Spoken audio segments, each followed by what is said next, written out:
Thank you.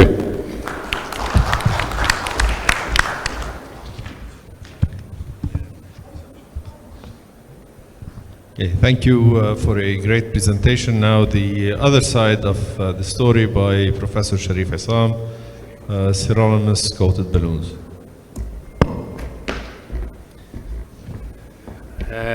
My great appreciation and thanks to the organizing and scientific committee for inviting me.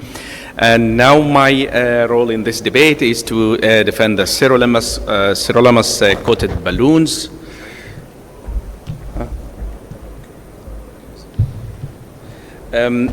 Surprisingly, the sirolimus is not a new drug. It's a very old drug.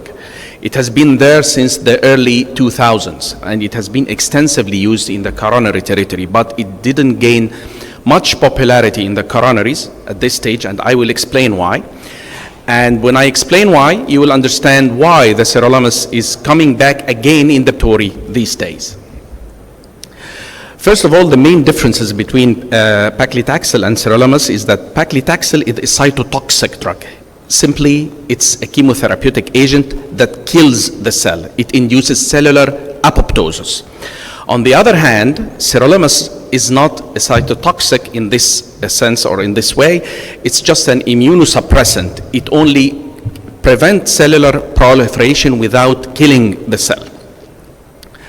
In the Journal of Bioactive Materials, when they compared sirolimus and paclitaxel, they concluded or they noticed a very important difference between them. Well, they said that both drugs are effective, but the sirolimus has an advantage when it acts on hypoxic cells. So if we can say that both paclitaxel and sirolimus can act on the normoxic cells equivalently, when it comes to the atherosclerotic hypoxic cell, they found a great advantage in favor of the sirolimus, so they concluded that sirolimus has a stronger anti-proliferative effect on the atherosclerotic hypoxic cells than the paclitaxel. This is a comparison, but this is from our cardiology colleagues in the EuroPCR. They were comparing the sirolimus to the paclitaxel. And as we see in here, that first, the mode of action, sirolimus is only cytostatic and not toxic like the paclitaxel. The sirolimus has a much bigger margin of safety, so it's a much more safer drug. And both of them are anti-restenotic, but maybe the restenotic activity of the sirolimus is much better than the paclitaxel. The sirolimus also has a potent anti-inflammatory effect. On the other hand, the paclitaxel is pro-inflammatory. It induces inflammation in comparison or in opposition to the sirolimus. The two major drawbacks of the sirolimus were that it has a low or slow tissue absorption, and the slow tissue absorption is a major drawback in the coronaries, because you cannot inflate the balloon for 3 minutes over there. It's very not quite often that they can inflate a balloon in the coronary for 3 minutes. But in the peripheral, we can inflate the balloon for 3 minutes. So this disadvantage of the sirolimus in the coronaries is not applicable in our peripheral territory.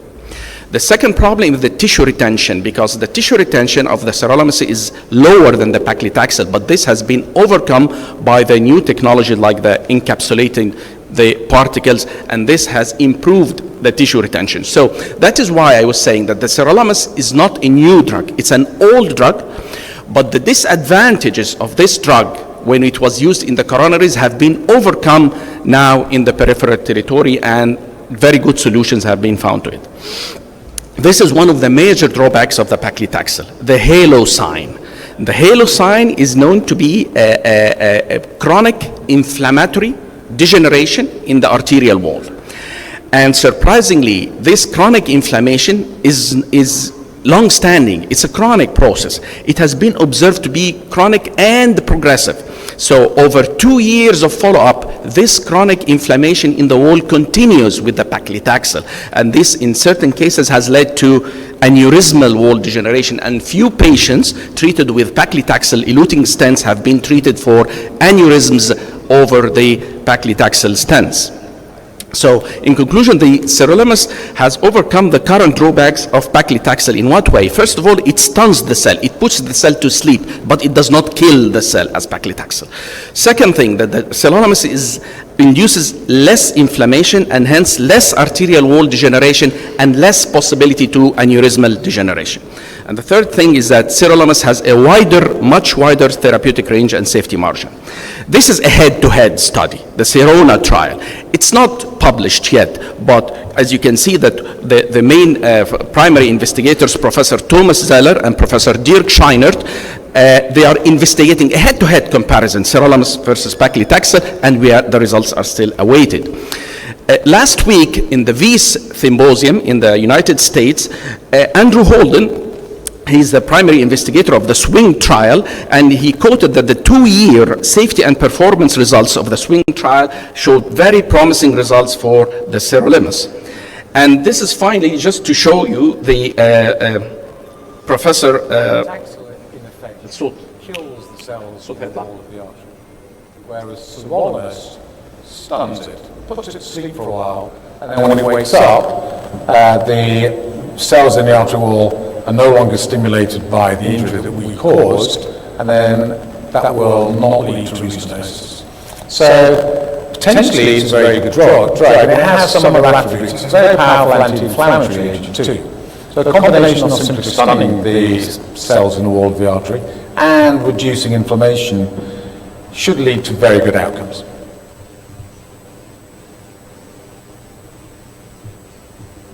Both agents work very well. But we know from chemotherapeutic trials and work that's been done in the coronary arteries that they have a therapeutic window. So this is the amount of drug you can give and yet remain safe. And that window is much, much wider for sirolimus compared to paclitaxel. And this has got implications because quite often we use more than one stent or one balloon, and quite often they're overlapping. So with a wider therapeutic range, with a wider safety margin, that would allow more intense therapy at the time of treatment.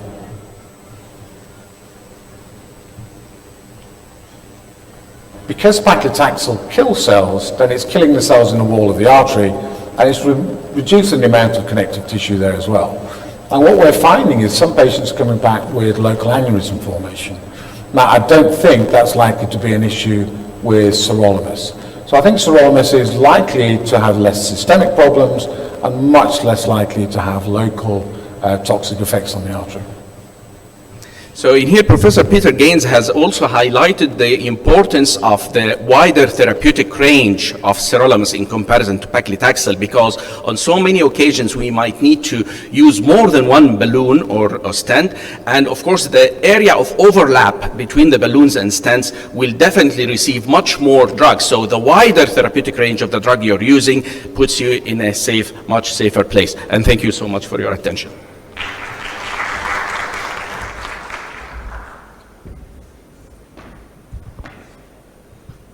Okay, so the floor is open for discussion. We're going to start with the first.